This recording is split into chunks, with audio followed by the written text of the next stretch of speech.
ጤና ይስጥልኝ ተመልካቾቻችን፣ ዜና በምልክት ቋንቋ ቀርባሉ።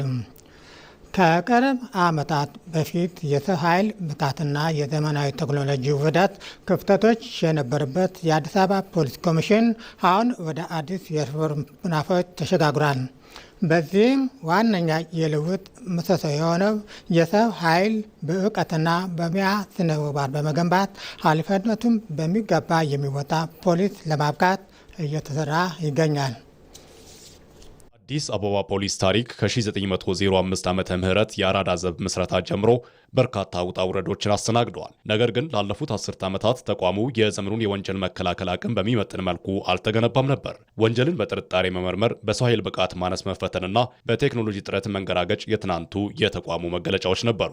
ነገር ግን ከ2010 ዓመተ ምህረት ሀገራዊ ለውጥ ማግስት የወጣው አዲስ መመሪያ ግልጽ ነበር። ተቋሙ ያደረገው ሪፎርም የድክመት ታሪክን ሽሮ የልዕልና ምዕራፍን ማስመዝገብ እንደሚቻል ያረጋገጠ ለውጥ ያስመዘገበበት ሆነ። የከተማዋንና የነዋሪዎቿን ደህንነት ማስጠበቅ ቀዳሚ ተልዕኮ በማድረግ የአዲስ አበባ ፖሊስ ስር ነቀል የሪፎርም ዘመቻ ያደረገው ፖሊስ የተዛነፈ አስተሳሰብና የመዋቅር ክፍተቶችን ከስር መቀየር የቻለ ሆኗል። እንደምታውቁት ከለውጡ ወዲህ የጸጥታ አካላት ልዩ ትኩረት ተሰጥቷቸው ከየትኛውም ተቋም ቅድሚያ ሪፎርም እንዲያደርጉ፣ በዘመኑ ቴክኖሎጂ እንዲታጠቁ፣ ቀዳሚ የቴክኖሎጂ ተጠቃሚ እንዲሆኑ፣ በሰው ኃይል፣ በስልጠና፣ በኢንዶክትሪኔሽን በመሳሰሉት ጠንካራ ሪፎርሞች ተደርገዋል። በርካታ የጸጥታ አካላቶቻችን በከፍተኛ ሁኔታ ተቋሞቻቸው አድገው ተደራጅተው ብራንድ አድርገው የለውጥ እንቅስቃሴው ፈጣን ሆኗል። ከቅርብ ዓመታት በፊት የሰው ኃይል ብቃትና የዘመናዊ ቴክኖሎጂ ውህደት ክፍተቶች የነበሩበት የአዲስ አበባ ፖሊስ ኮሚሽን አሁን ወደ አዲስ የሪፎርም ምዕራፍ ተሻግሯል። ዋነኛ የለውጥ ምሰሶ የሆነውን የሰው ኃይልን በእውቀትና በሙያዊ ስነ ምግባር በመገንባት ኃላፊነቱን በአግባቡ የሚወጣ ፖሊስ ለማብቃት እየተሰራ ነው። የአዲስ አበባ ፖሊስ የሚከበር የሚፈራም ከፍ ብሎ ደግሞ ኃላፊነቱን የሚወጣ የዘመነ ከከተማዋ ፍጥነትና መዘመን ጋራ ፈጥኖ ከፊት የሚሄድ እንዲሆን በጣም እንሻለን። ይሄንን ለማድረግ ምንም ወደ ኋላ የምንለው ነገር የለም። በርቱ ማለት እወዳለሁ።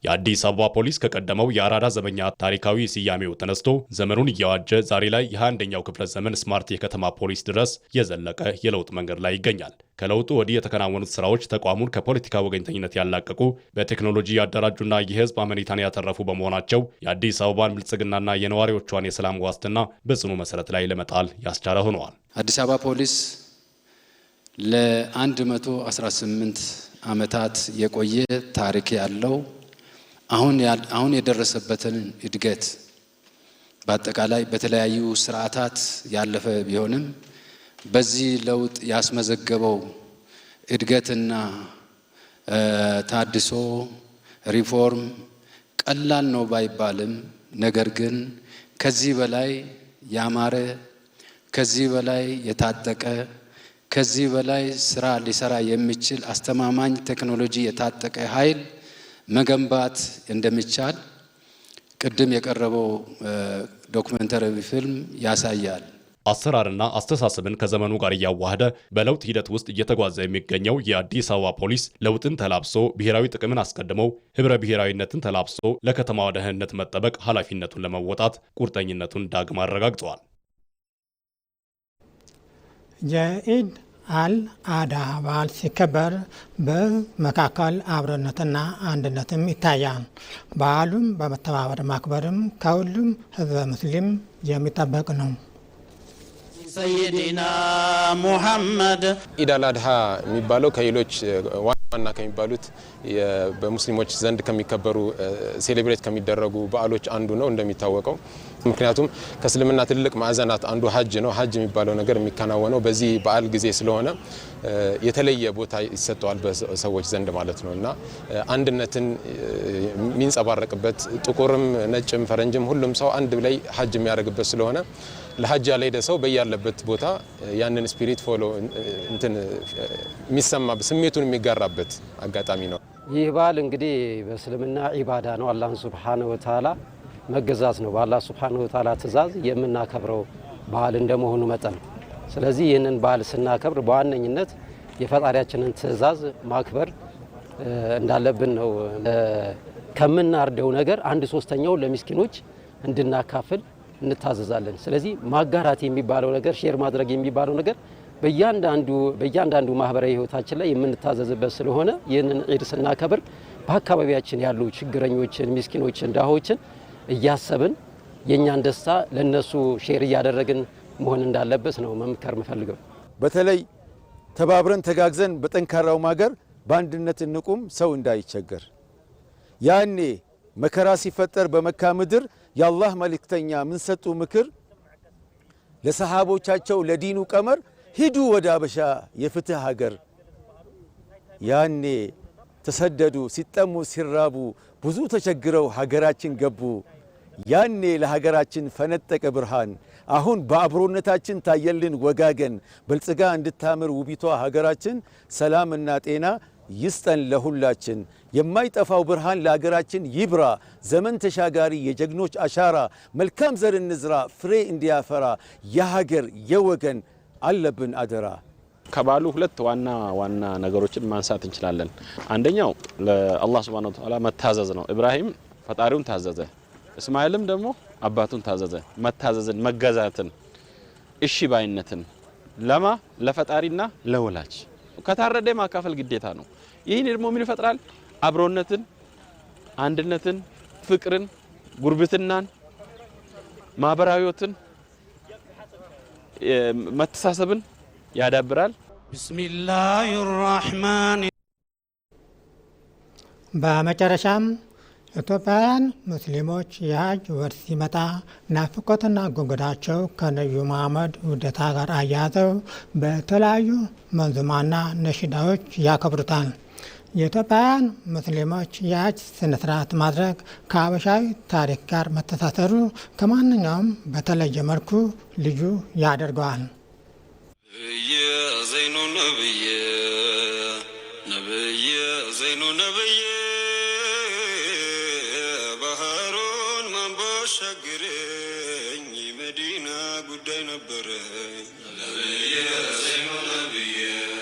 ናፍቆት እምነትና ታሪክ እነዚህ ቃላት የኢትዮጵያውያን ሙስሊሞች የዘመናት የሀጅ ጉዞ ጉልህ ገጽታዎች ናቸው። ኢትዮጵያ የባህር በር በነበራት በዚያ ጥንታዊ ዘመን የመካና መዲና ናፍቆት የሀጅ ጥሪ በሰማዩ ማዕበል ላይ ተሻግሮ የሀበሻን ምድር ያንኳኳ ነበር። ዘንጃና በጃጀው መዲና ለሄድ ጣይፉን ጓያኛል ኩት አብሮ ለመሄድ ጉዳይ አለኝና እንዛገዛል ዘንድ የአሚናት ልጅ አንዱ የነ ጅብሪል ጓድ ዘመናዊ የትራንስፖርት አማራጭ ባልነበረበት በዚያ ዘመን ባህርን መሻገር ማለት ተራ ጉዞ ሳይሆን ሕይወትን አሳልፎ የመስጠት ያህል ከባድ ፈተና ነበር። በወቅቱ የኢትዮጵያ የባህር በሮች የንግድ መናገሻ ብቻ አልነበሩም፣ የመንፈሳዊ ጉዞ መነሻ ጭምር እንጂ። የሀጅ ወቅት ሲቃረብ ደግሞ ከተለያዩ የኢትዮጵያ ክፍሎች የተነሱ የእምነቱ ተከታዮች የእግር ጉዞአቸውን አጠናቀው ወደ ወደቦቹ ይተሙ ነበር። ኢትዮጵያና ቀይ ባህርን መገነጣጠል አይቻልም። በሀጅም ይሁን ከሀጅ ውጭ ይሁን አንድ ላይ የነበርንበት ነውና የእስልምናም ራሱ ከኢትዮጵያ ጋር የተያያዘ ነው። ምክንያቱም መካ እስልምና መነገር ሲጀምር ማስተማሩ ሲጀምሩ ነቢያችን ሰለላሁ ዐለይሂ ወሰለም ከዛ ጊዜ ጀምሮ ነው ወደ ኢትዮጵያ መጣው። መዲናም አልደረሰም። ጥሪው መዲና ከመድረሱ በፊት ነው እኛ ጋር የመጣውና ከዛ ጊዜ ጀምሮ የመርከብ ጉዞ አለ።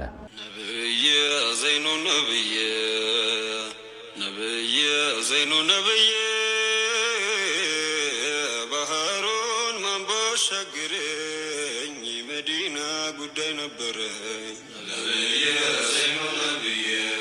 በወቅቱ የባህር በር መኖር ቀደምት የኢትዮጵያውያን ሙስሊሞች የመካን ናፍቆት የሚወጡበት ብቸኛ የነፍስ መስኮት ነበር። ከወደቦቹ የሚነሱት ጀልባዎችና መርከቦች የቀይ ባህርን አስፈሪ ማዕበል እየቀዘፉ የእምነት ተጓዦቹን ወደ ቅዱሱ ስፍራ ያሻግሩ ነበር። ይህ ጉዞ ግን ቀላል አልነበረም። የባህር ላይ አውሎ ንፋስ፣ የምግብና የውሃ እጥረት እንዲሁም የጉዞ መርዘም በርካታ አባቶችንና እናቶችን በጉዞ ላይ ሕይወታቸውን እንዲያጡ አድርጓቸዋል። ሆኖም ግን የመካና መዲና ናፍቆት የበረታባቸው የዚያ ዘመን ኢትዮጵያውያን በሐጅ መንገድ ላይ የሚያጋጥም ሞት የሸሂድ ወይም የምስክርነት ምንዳ ያስገኛል በሚል ጽኑ እምነት ወደ ባህሩ ከመግባት ወደ ኋላ አላሉም።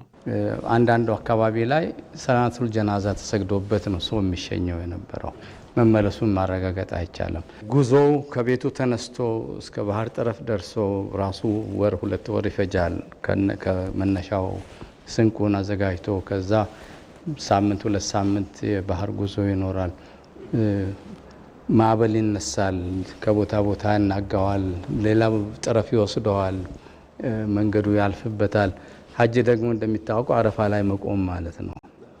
ያንን ካለፈው ሐጁ አልተሟላለትም እና ተሰቃይቶም ደርሶ 1 ዓመት የሚቆዩበት ጊዜ ነበረ ማለት ነው። እና የባህር ጉዞ ብዙ ችግር ነበረው። እንደ ዛሬው ቀላል ጠንከር ያለ